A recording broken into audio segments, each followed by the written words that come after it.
Hi guys, I'm on a new recording software, so I think that's not gonna it's gonna be quite seamless. But the previous game bar software that I was using broke on a Windows update. Who would ever imagine that would happen? Anyhow, we are continuing here with what I called execution, which is basically the first two lines of the three lines of what I call the correct structure about success, involving seeking understanding, which is going to happen automatically but we need to unblock it with a number of very, very, very common, pretty much universal things that people do that block the seeking of understanding, or it happening well. And then I'm not going to focus too much, I don't think, on the second line in this, but I did an overview in the first video, another quick overview. You're basically trying to see properly, right, what has impact, right? Understanding that by default, things are not always as they seem, right? So because of that, we need to seek understanding. Also, we have limited resources. We want to direct those resources properly, and they're limited. So we need to understand the impact um, of doing one thing rather than another. So once again, that seeking understanding means we have a better understanding of impact and importance. What we as a general rule and a bit of a shortcut, if competence refers to things you're going to do consistently regarding, um, where we often talk about either love or money, right? That's often what people are going for. Um, Sometimes things about health, right? But I mostly stick with love and money as examples. So when you're looking for somebody, or separately when you're in a long-term relationship, or separately if you're looking to make money overall, or you're doing a specific business, you want to figure out um, what it looks like to do things well day after day, consistently. This means, however, that you're not having to put a hyper focus or be having your energy constantly drained by being hyper competent, right? But neither are you incompetent. So you want to understand what that is and get used to doing it. And then, in concert with that, you want to be gaining an understanding of what we might call a minimum critical advantage. In business, sometimes it's a unique selling point or proposition. Um, Silver bullet, it's sometimes called. If you're dating, then you want to understand what to do consistently throughout dating that's smart, which can vary a bit whether you're a woman or man, perhaps.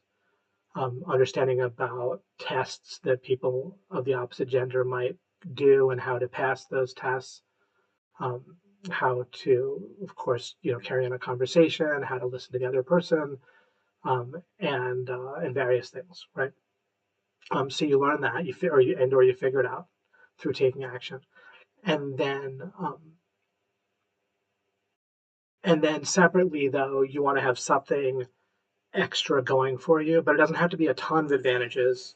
You can stack advantages at some point, but mostly you're trying to figure out, all right, what and these both shed light on each other. So if you understand what it looks like to be competent at dating or competent within a marriage, then you can think, all right, well, what particular thing on top of that can I have going for me that I kind of achieve? This isn't something I'm constantly having to upkeep necessarily, but I do one thing, right? Or it might be that regarding a career, that if you just get a certain degree, right? So you get that once. It might take time, right? It takes resources, takes focus. But if you focus on it, you're trying to find something that if you focus on and put resources into, you're generally going to be able to achieve it. Um, Such as finding a person with certain qualities that are achievable, but that you need to identify and focus on to find, but that it's realistic if you put focuses and resources into it, that you can get that critical advantage. And then that should be coupled with doing things well, but not hyper well, right?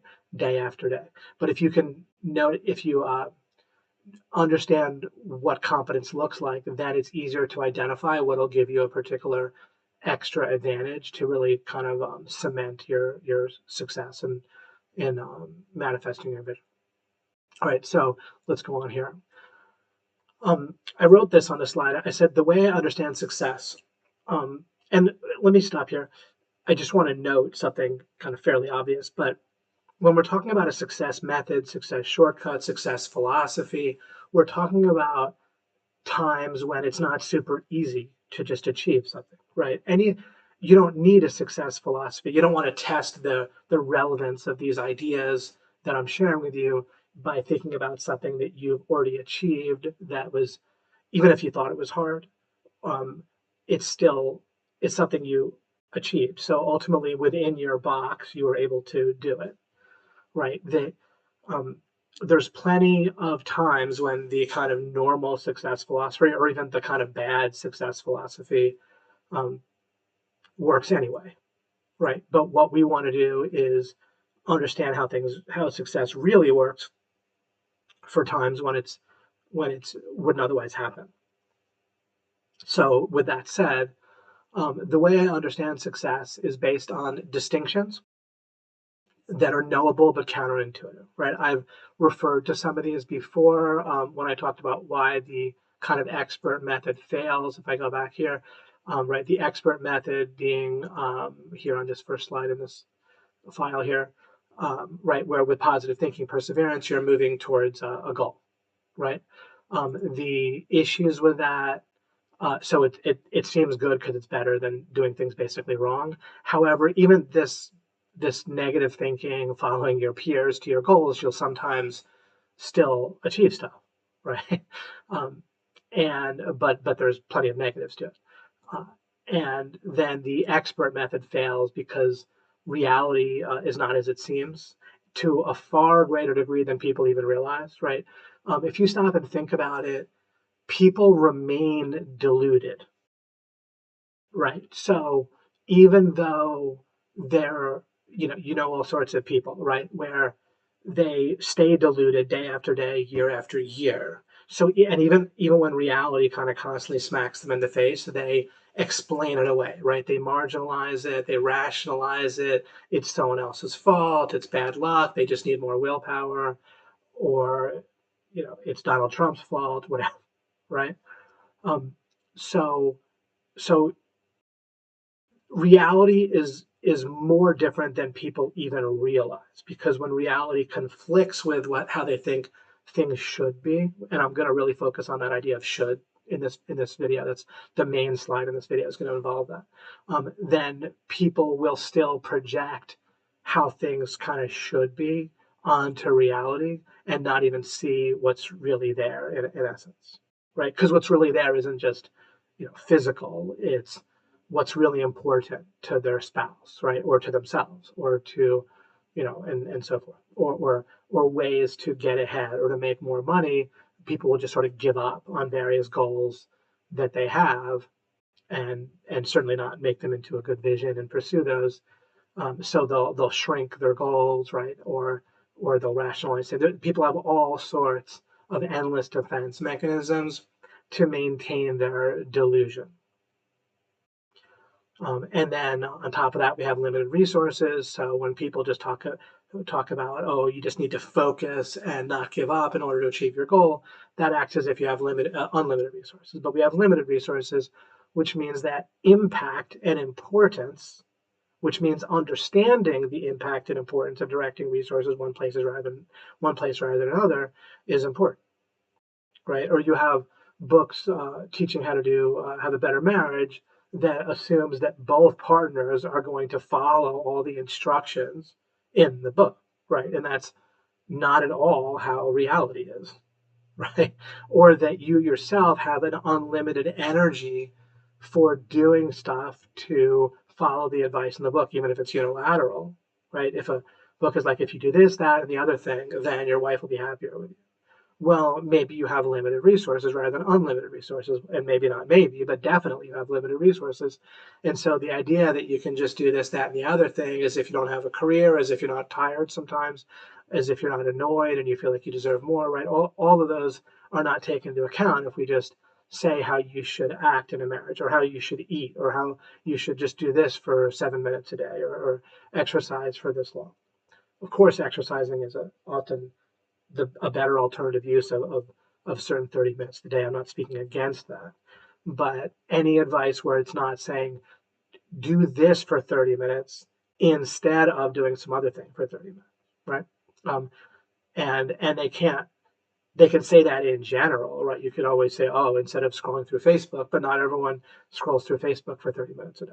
And even if they are, they might be doing it at a time when they don't have emotional energy to go exercise, right? So it's not actually realistic for them to switch, right? They're not necessarily scrolling through Facebook when they're most energetic. If they are, then that might be a good thing to realize, and and do something more productive in the morning or something.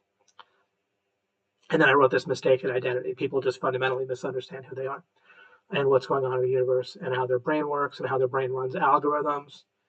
Um, your brain substitutes all sorts of easy questions for other questions, and so forth. I'm not going to get into explaining that right now. But basically, our brain runs algorithms, but people want to identify with their mind and rubber stamp what their mind says, as I've said many times. So I wrote here on the slide, the way I understand success is based on distinctions, like I just showed you, right? Those limited resources and stuff that are knowable, but they're counterintuitive. And some things are counterintuitive, but when I say them, it might say, "Oh, that makes perfect sense." But then tomorrow, they're counterintuitive all over again, right? So it's easy, like the classic example that I use is just the idea that other people think and experience things differently than we do. That statement sounds right, but it's counterintuitive very often. Or the idea that people just have different strengths and weaknesses and times when they get triggered, right? And sometimes people will just, including myself, will act irrationally, and just look bad and look silly and be silly in certain situations that just set them off and piss them off or whatever. And then we'll tend to judge them at those times, be like, oh, stop overreacting, or you're an idiot, or whatever. But then we ourselves do the exact same thing when we're triggered by our own stuff, right? And so that's an example of counterintuitive where it makes sense when I say it that people are different, they have different strengths and weaknesses, but in the moment all of a sudden we're back to judging, right? So we want to really be honest and realistic and make real change somehow, but not think that it's easy about things that sound good when I say them, but they're counterintuitive in practice, like not judging other people. Okay, I continue. The way that I understand success, by which I mean by the word it here, right? So the way I understand success is based on understanding reality properly. I'm a little bit vague in general here, but I'm still just pointing to something. So the success method overall is based on proper understanding of reality. This isn't like my opinion or something that maybe it applies, maybe it doesn't. Is it useful?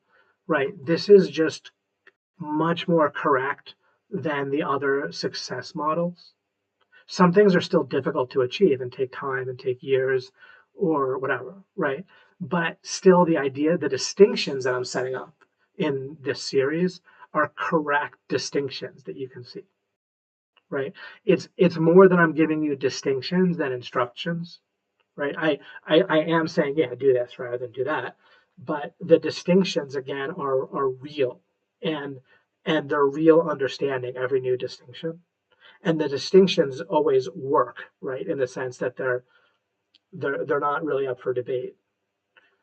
So it's not really about like trying to see if this technique or the success method works, because it's again just a series of distinctions that are necessarily correct, right? And then I said such as that we're not our mind, body, or spirit, which relates to the identity that I put on that slide before, right? Here, mistaken identity. Seems is not equal is, which is something I'll get into more in a moment. Resources are limited, that we directly experience our conscious screen rather than the external world, right? And that an example of that is when someone says, but I said that, and then you said this, or you agreed to such and such, right? Um, yeah, we have a shared reality in some sense with other people, but there's also, it's also not something we directly experience. We don't directly experience the external world. We don't directly say things, or other people don't just say things and as if it's the only meaning, right, that they could have said was what we interpreted, that sort of thing. Okay, let's continue on here. So when things do get difficult, right, instead of facing reality that there are fundamental problems with their success method, or like with the kind of expert success method, right? In like, why do people just stop here and they're so sure that this has to be right? Right, the expert success method I have on the screen here. Why? Well, because when things get difficult, people come to the same conclusions over and over again of various rationalizations, um, and they'll say, "Oh, I just need to uh, learn what to do. I need a mentor or something, or I need more motivation." Now, I plan to talk about motivation in a separate video, but it's not fundamental. It's not um, a premise, right? If it looks like you need more motivation, that it isn't necessarily true that motivation is the problem. It might be a symptom. It's like if you have a cold, that looks like the problem is runny nose and sneezing, but actually, the problem's like a virus or something, right? And the runny nose and sneezing is your immune system trying to get rid of the virus, right? So we want to be careful of using things as premises that sometimes apply. They're sometimes the right diagnosis or treatment, right, or whatever. But you, we want to understand better the difference between a proper premise, a proper foundation, and something that is sometimes the answer, but often looks like the answer, but it isn't uh, the answer. Just like, again, saying, well, I need my nose to stop running. Uh, it's not that that's false, but it's not really the diagnosis or the cure for the cold, right? And of course, other times people, instead of concluding that they need to learn something or be more motivated, they even more negatively or counterproductively blame, right? Very, very, very common that people try to like kind of solve problems by um, they blame themselves, they blame others, they blame the system is rigged against them, or the customer service sucks or whatever, or God's against them, or luck, or the universe, right, is just not on their side today, or for this goal, or in general, or for their venture that they did. Again, it's not that this is exactly the conclusion is always wrong, right? Sometimes people do violate us, or they violated an agreement or a contract, or didn't do what they said. Sometimes we were neglectful or did things that should be improved, or made mistakes that maybe we could have seen coming, whatever, right?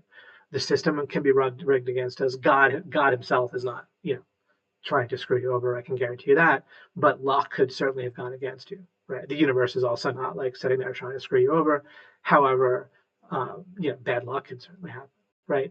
But again, these aren't premises. This isn't like shouldn't be our go-to thing, right? Um, so, and then actually seeking understanding or unblocking the seeking of understanding is the way it'll actually work. It feels like a last resort or a necessary evil. Like, oh, back to the drawing board, oh, I guess I have to start from square one. I have to figure this out. I have no idea what I'm doing actually, right? Or if someone's not getting what you're trying to explain to them, and they're just not understanding well, and you have to like kind of stop and try to figure out where the issue is, then that just seems like a real setback when we have to try and understand, right? And that's a little bit different than learning, right? With learning, we want it kind of spoon fed to us. And what's the problem with learning is um, that again, it's most certainly the answer in plenty of cases, right? So learning has plenty of positives. This is not a diatribe against learning, but it is not a premise, right? When we're learning, we're basically trying to take some other situation and think and act as if it is, um, the same as our situation. Um, so, uh, right, and even that what somebody that's teaching us is telling us to do is really what they actually did, right? Like people's memories and stories about how they succeeded is not the same as the actual success. And not because they're trying to be dishonest. That's just true. That's just how our minds work. Is our minds come up with stories to tie things together and create a sense of what caused what that are not exactly accurate. They're like a caricature. Okay. So again, the mentor, the teacher's own story about what happened that they used to succeed, right? The steps that they took will often be inaccurate. It's a little bit fantasy, a little bit fiction, even if they themselves don't realize they're doing it. And then any differences in your situation versus their situation are going to create a problem, right? That's the difference between thinking by metaphor. Is a metaphor something that is partially the same and partially different? And if you don't know which one's which, then guess what you need is to understand where the metaphor overlaps, right? Where the other person's story is actually an accurate story about what they did to succeed, and furthermore, how their situation overlaps with yours. So what's the premise? What's the foundation that'll always help you is understanding that, you see? So in order to get the most out of our learning, we need to understand the overlap between someone's fictional story that their mind comes up with that they may well believe and what actually happened. And then we need to understand the overlap between their situation and ours, right? So understanding is what's going to make the learning work. It'll often make the motivation come together too, et cetera, et cetera. Okay, almost done here. So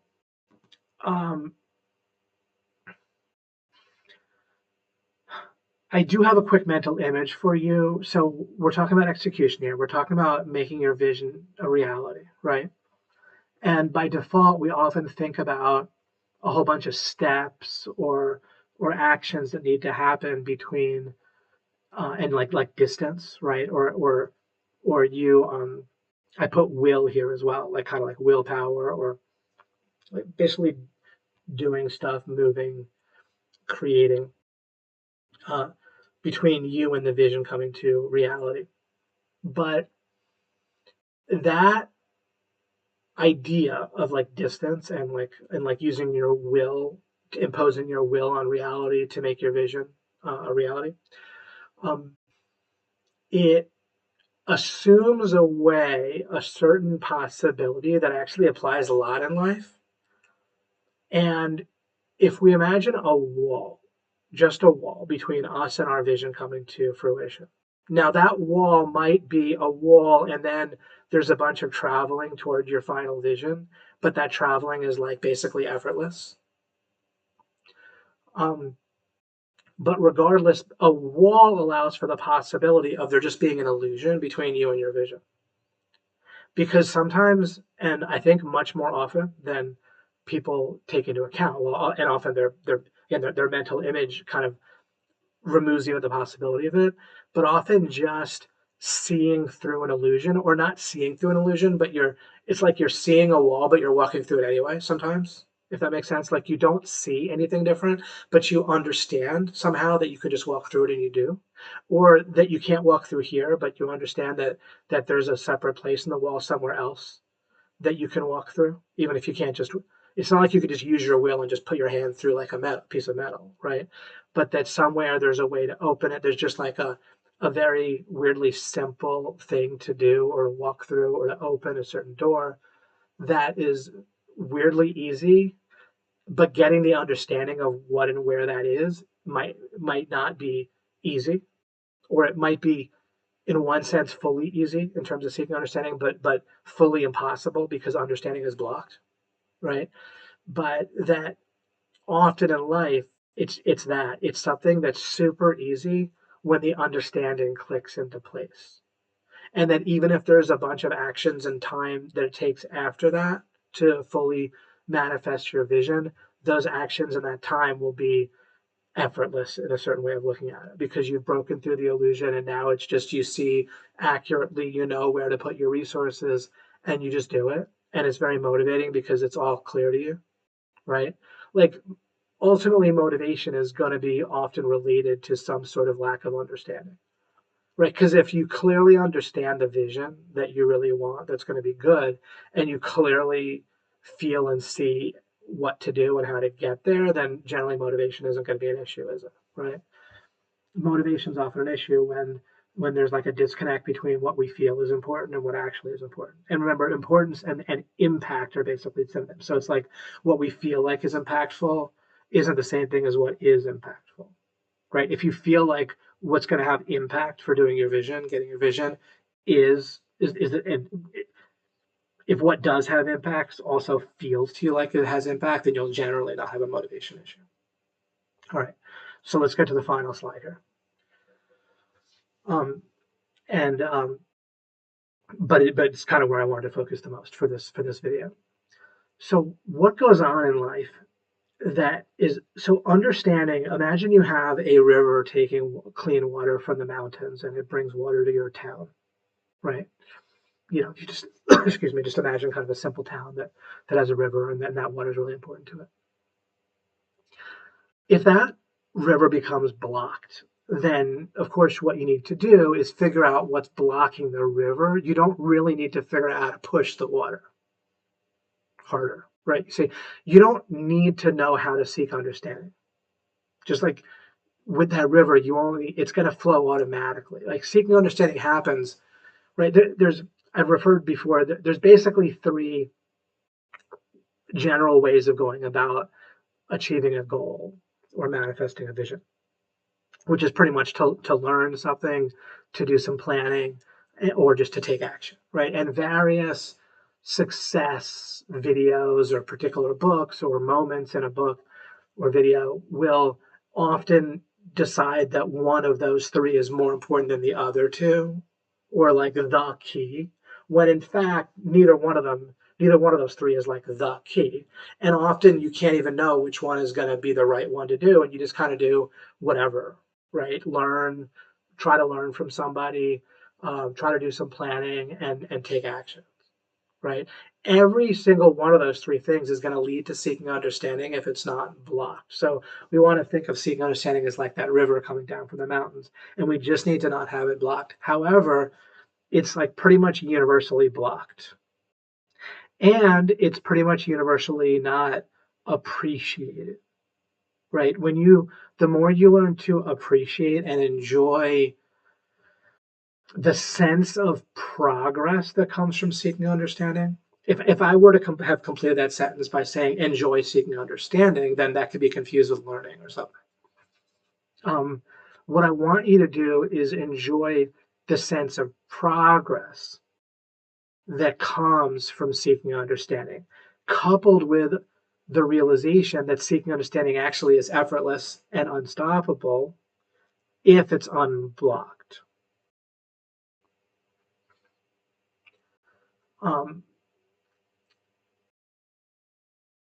and and really what blocks it is this idea of should. So we want to think of it like our mind is giving you a sort of sense of reality that is based much more or almost completely on how your mind thinks things should be. And all these keywords will help explain what I mean, like what it thinks you or someone else deserves, or proving yourself, like how you think you should be, that you should already be right about certain things, that it should only take you a certain amount of time to get results, right? That's all should stuff. And so if you go to learn something or if you go to achieve something, then your mind is going to project that it should take roughly a certain amount of time and resources.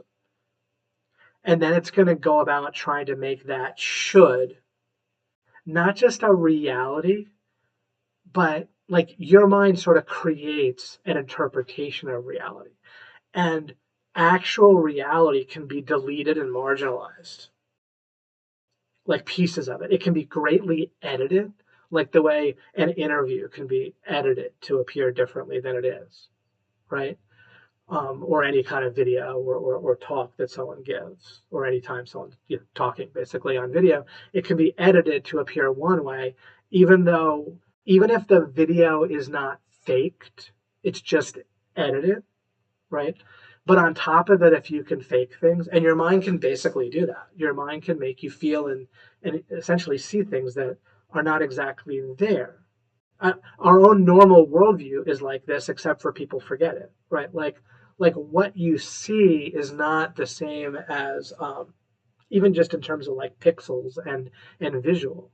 It's a cleaned up version It's like a filtered version of even the physical visual that you see, right? Or hearing can be selective, right? You can be at a party, there can be a lot of sounds, and if you're focusing on one person, your mind, again, focuses in on what that one person is saying, right? And the background noise is filtered out to a certain degree by our mind. So our mind does this. We already know that the experience we have is a filtered version. And then when we're remembering stuff, our interpretation and the story we tell ourselves about what we did yesterday, what we did overall to achieve something or to not achieve something, or why someone broke up with us, or why we made money last month, right? All these things. Um, why somebody's angry, why we're angry. Our mind comes up with an interpretation. So our mind has so much leeway, so many tools at its disposal to edit, filter, modify, delete, embellish, quote unquote, reality. So reality only intrudes to a fairly small degree on people's construct of reality, on what their kind of story that they live. So we might intuitively think, but doesn't reality cause a problem?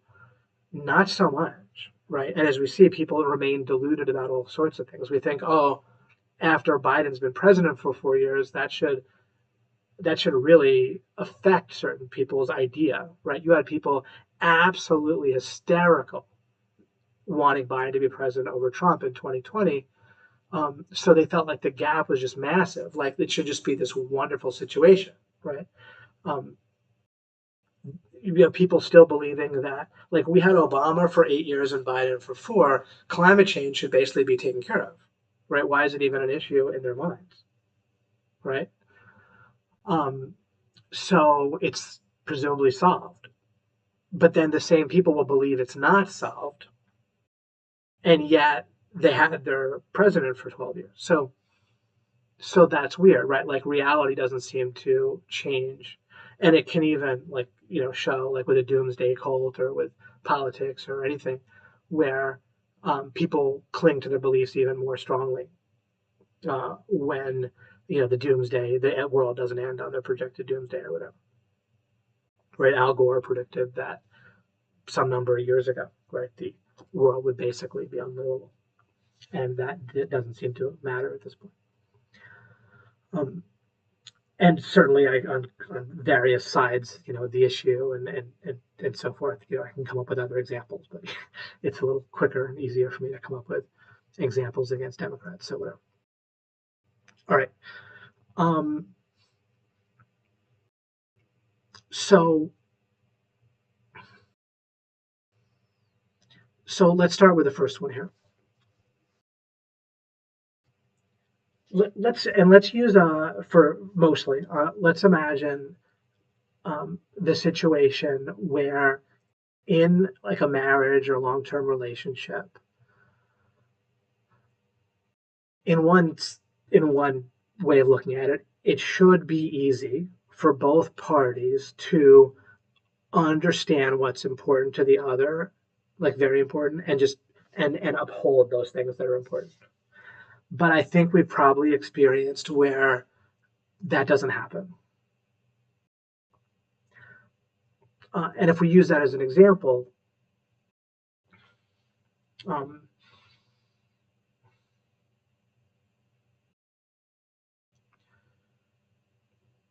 sorry, it can be used as an example with deserve, but it's maybe a better example with some of these other things on this.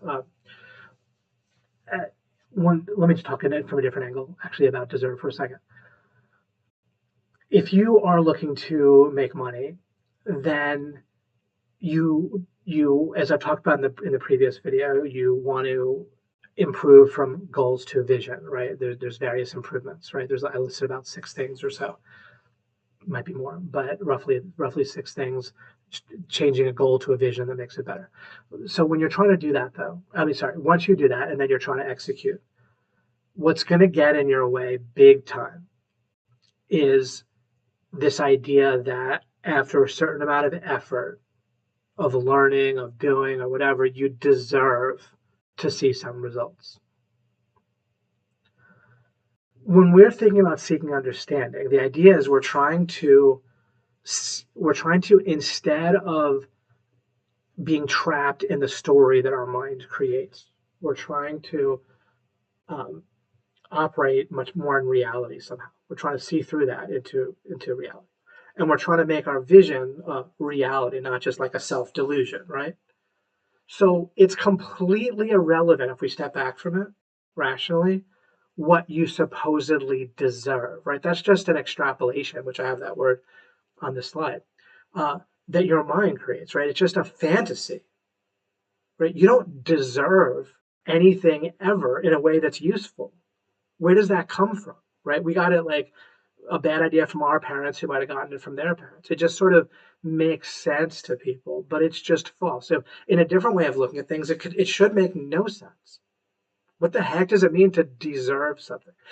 Sure, if you have a contract with someone that's clear and they provide certain clear value and you provide certain clear value, then they need to fulfill that for you to fulfill yours, right?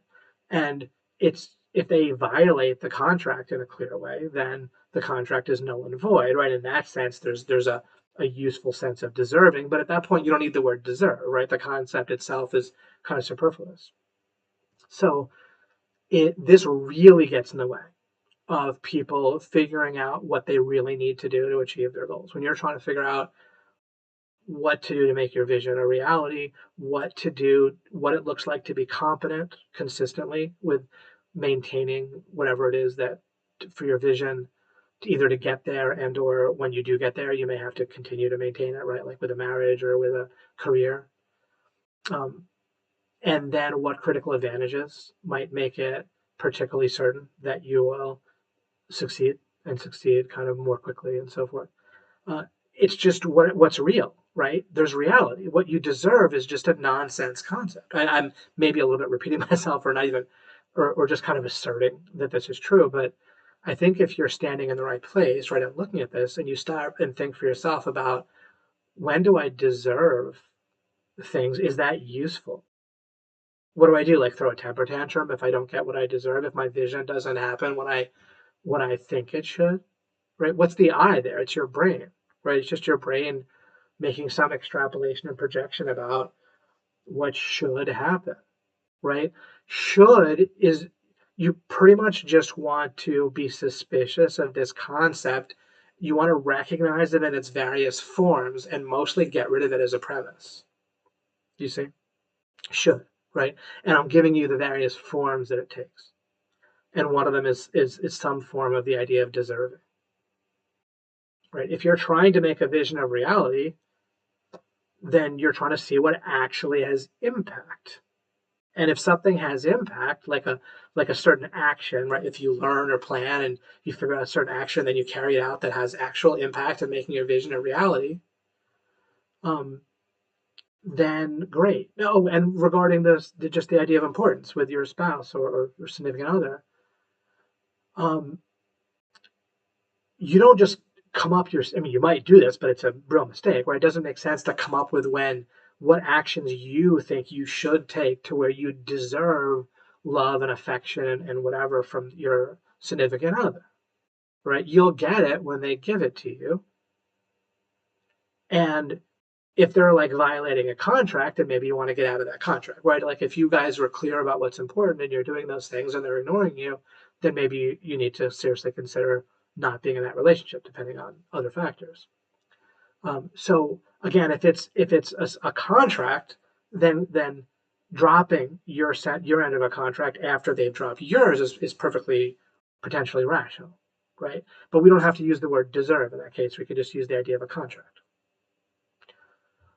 Outside of a contract, then where does this have any place, right? And if you get with the right person where you understand and you have a good overlap and synergy between what's important to yourself and to them for the person to do and to not do for both people, right? That's four things, right? What you want them to do, what you want them to not do, and you keep those at a minimum, right? Like, one, two, three of those things in terms of what's really important. Um, but then they either take care of what's important to you, or they don't. And if they don't, you can try to be more clear with them. And if that and you can try to make sure that you're upholding what's important to them. And then if at that point they don't, then again it's about getting out of a contract. Or if you view marriage as a contract you can never get out of, like it's just unilaterally the other person can fully break it, do whatever they want, and you just stay in it, then that's your worldview and decision. I'm just gonna leave that up to you. Um, but then you just understand that, okay, I'm not getting anything out of this, but I am going to just simply keep doing what I said. Like I made a unilateral promise for life that has nothing to do with anything that they do. And as long as that's a decision you make, then okay, but be clear about that decision. And once again, nothing to do with deserve. So this is only very counterproductive. And then we can start to, if we have kids, we can not pass this along to them and just not talk in terms of what they deserve, right? Reality is reality. Sometimes luck happens and things happen that are not exactly based on something that we did or didn't do, right? So um, there just isn't deserving, there isn't justice. These are just terrible concepts. Just let it all go. Your vision manifests if and when it manifests. And until then, the only way to make progress that is a premise is seeking understanding, which means not blocking it with these shoulds. And then when you seek understanding, you'll gain specifics. And of course, then you can do those specifics, right? Obviously, if you gain understanding, like if you seek understanding, you will gain it. And gaining it means knowing where to direct resources and actions, right? Which is resource in and of itself, to have impact. And obviously, if you're directing your resources toward where they have good impact, then you're doing the best you can to manifest a vision. And if you come to understand that a particular vision is impossible for some reason, then you figure out one that's appealing, that is possible, and you put resources toward that and you manifest it. There's no deserving anywhere. It just happens or not. You block seeking understanding or you don't. A huge enemy of seeking understanding is proving yourself. So this is most any goal that we go after, or vision in this, for the purpose of me talking about seeking understanding towards like competence and um, advantages and such, um, context and stuff. What I wrote on the main slide. For the purpose of that, it doesn't matter whether I say goal or vision. So I'll just use those interchangeably and not try to interrupt myself about that, or you don't have to wonder, wait, did you mean vision there or goal? It doesn't matter, right? We could say either one, because we're just talking about the other two concepts, the seeking understanding towards the middle part, confidence and context. All right. So when we go after a goal or a vision, then we either strategically and without judgment about what people should do, how good you should be, whether you should already be right or not, whether you should have figured something out sooner, whether you should have not been neglectful, whether you should be motivated, blah, blah, blah.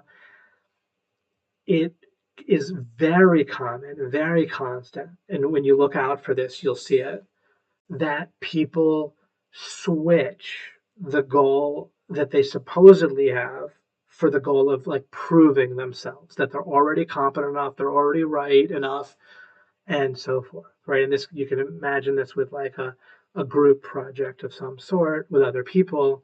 Then you know that depending on the person, some people have this a lot worse than others, and people try to deny it, and sometimes they're not wrong. Sometimes they're pretty good about it. Sometimes they're not. But they'll say like, okay, no ego. We just want to achieve this, right? And so forth. By no ego, they're trying to say like it's not about proving ourselves. However, I wouldn't take that at face value and just be critical and say directly what they're doing wrong in your opinion and so forth, right? I would still be very careful with criticizing people and acting as if they're anything but incredibly wonderful and perfect and already right. But you don't have to go overboard with that, but I'm intentional about any time that I'm not, that I don't take it for granted like pretty much ever, that someone actually wants the goal that they say they do more than they want to prove themselves, right? More than their like ego and so forth. I tend to always assume, if I don't know otherwise, right, um, that it's very important to that person and generally more important to prove themselves emotionally than that prove that they're mostly right and so forth than to actually strategically get to where they're trying to get.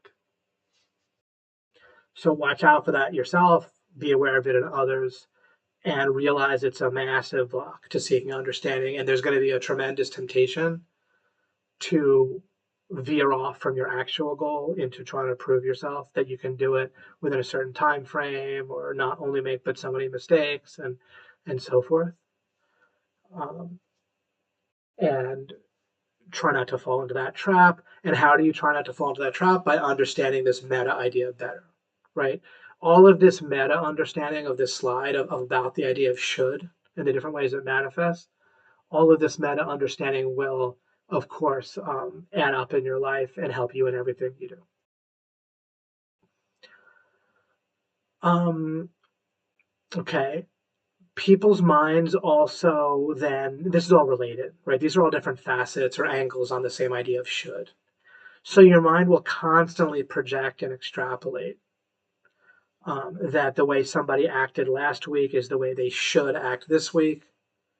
That however long we remember that some other project took, that in our story that our mind comes up with, that we call a memory, or just for what, however our mind projects how long something's going to take, how much effort it should take, how many mistakes we should make, how right we should already be. Um, our mind comes up with all sorts of projections and extrapolations all the time, constantly. And then we either have the emotion of thinking, oh, this is what's going to happen, or this is how long it should take, or, oh, I know tomorrow's going to be bad because I didn't get enough sleep, despite the fact that that's not really correlated that much. Of course, you want to get enough sleep, but it's not true that if you don't get enough sleep one day, that you're going to have a terrible day the next day. But it can feel that way ahead of time. Uh, uh, just because your partner acted in a certain way doesn't mean they're going to keep acting that way, especially if you then accidentally drop the ball because you just, what your mind's going to just say, oh, this is the way they are. This is the way they act. They're always going to be doing this nice thing for me or remembering this about paying attention to me. And that extrapolation um, can cause us to think that we've automated a process that only should be kind of semi-automated and can have us stop being competent in doing the things we need to. But if you do stop and pay attention to this at some point, you may notice like what an incredible poison it is with all the projections and extrapolations our mind is always giving us and telling us that that's how it's going to be and that it's real. Same thing with if we're afraid of something, dread doing something, feel like we don't want to do something. Uh, the very idea, I've covered this in the past, the very idea that we don't like something or don't want to do something, or that we or someone else does want to do something, or will keep right just because your significant other clearly looked like they wanted to do something one day doesn't mean they're going to necessarily want to do it the next day. Um, but people talk about, they'll say, oh, I like doing this. Or, yeah, we do this so many times a week, right? Or whatever. Or I make such and such an amount of money.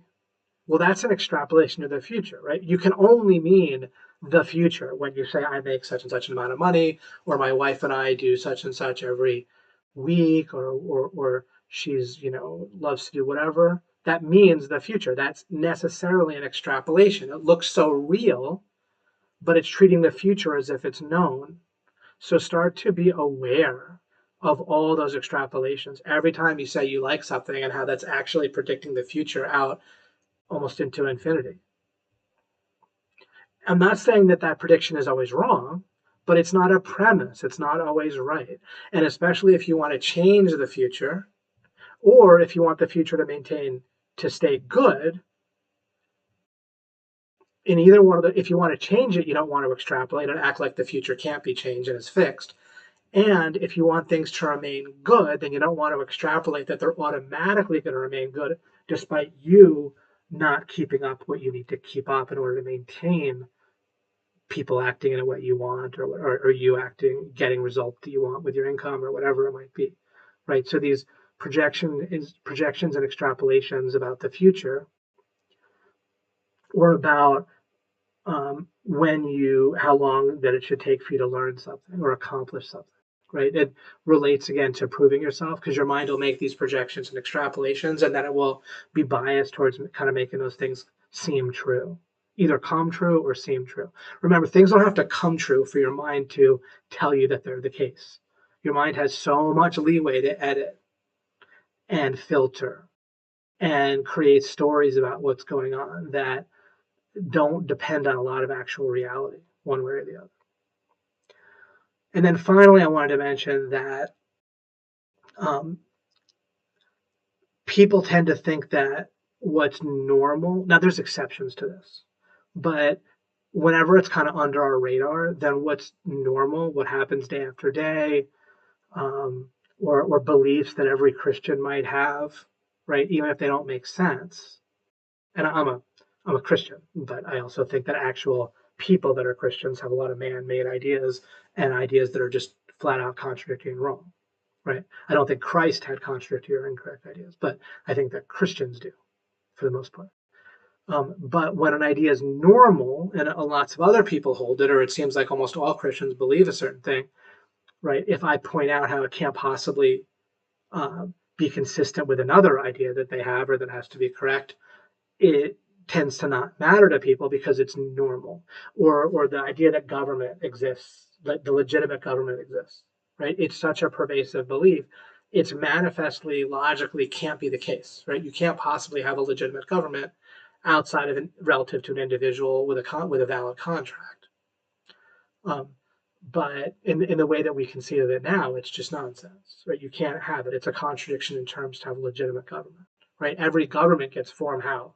Through like mass murder of some sort, pretty much, right? And then, or through like, after that, some form of voting or democracy, right? And yet we ourselves don't think that just because you vote on something that it makes it okay, right? So obviously just having majority rule, or mob rule doesn't legitimize an idea.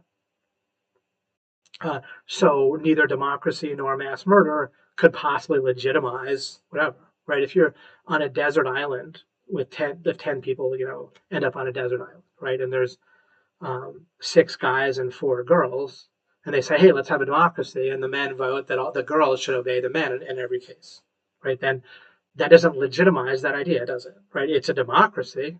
They can act like, oh, we let's vote on a government. Okay, the men rule, right? Uh, and majority vote passes any law, right? So that again, that obviously that simple mental exercise shows that you can't legitimize something just by voting, and nor can murder legitimize something, right? And those are the only two basic contenders for how actual governments form. So, but it's so normal that people think that legitimate government exists, right? People think that police exist, but they think that if a random person just dresses up as a policeman, then they're and acts like a policeman, then they're impersonating a policeman. But actual policemen are doing literally the exact same thing. They're dressing up as and pretending to be policemen, because since there's no legitimate government, there can't be legitimate policemen, right? This is logic. This isn't a political platform or point of view or opinion. It's just necessarily true, but it's just a random example of how normal. I could do this all day long with a bunch of beliefs that Christians have that don't that contradict Jesus Christ's teachings themselves and so forth, and contradict logic. But they're so normal that they feel like they should be true, and they're protected by people, and it blocks the seeking of understanding, right? I'll say something that is plain, that should be plain as day. It's a very simple logic. People won't have any dispute with the reasoning. They'll just say, well, and just wander off or have a headache, or say, well, I'll ask my pastor about that, but they'll just kind of come up with some nonsense, or some deflection. But they won't seek understanding, and what's blocking them? It's normal, right? If virtually nobody except a few total weirdos believed in the same exact idea that is now normal, then they would be all different, right? Then they wouldn't believe in that ridiculous idea. But the normal aspect of it is more powerful to them than basic logic and plain ideas. And that shows itself in, again, how they act and how they talk and think regarding those ideas. They do not show how they're wrong, right? I've never had someone show me how government can be legitimate when I explain this, right? They just babble some nonsense, change the subject, deflect, right, and so forth. Anything but seek understanding, and it's blocked by this idea of normal. So when something feels normal, it can feel very powerful and get in the way of understanding. So that is that for this video, and we will continue in the future. Thanks for sticking with it.